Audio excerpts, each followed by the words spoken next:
Daisy Nolan defied modern magic and science at the time, so who's to say she wasn't something more?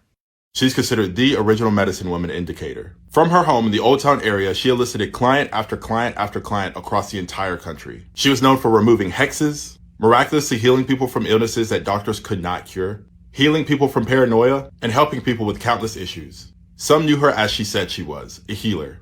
Others claim that she used voodoo. But what is known is that her practices and techniques were passed down to her through the generations. She was one of the 9 children of formerly enslaved William and Julia Murphy. It would be those same parents that passed down her healing and seemingly mystical techniques. She was also known to practice herbal medicine. In addition to her practices, she also worked at the Cornwall Cafe on Vine Street in the 1940s. In 1949, she owned the Cotton Club on Kane Street. She was so popular, in fact, that people would come across the country bypassing their doctors just to see her. Because of this, she amassed a large fortune. She had a butler, maid, and chauffeur, but she was very generous with her money. She brought women close to her circle to her home to have lavish tea parties. She gave generously to her local church. And she was known to be an actively good person in the area, most likely feeding to the principle that she would only use her work and knowledge for good. By the time she was buried, she had already paid for her funeral expenses. She left 9 of the homes that she owned to different people. She also had a large collection of rare black dolls that she wanted to be buried with her, which they were. She's in the Sykes Cemetery with an oversized pink marble slab over her grave. Daisy Nolan's impact as a healer and a problem solver can still be felt today.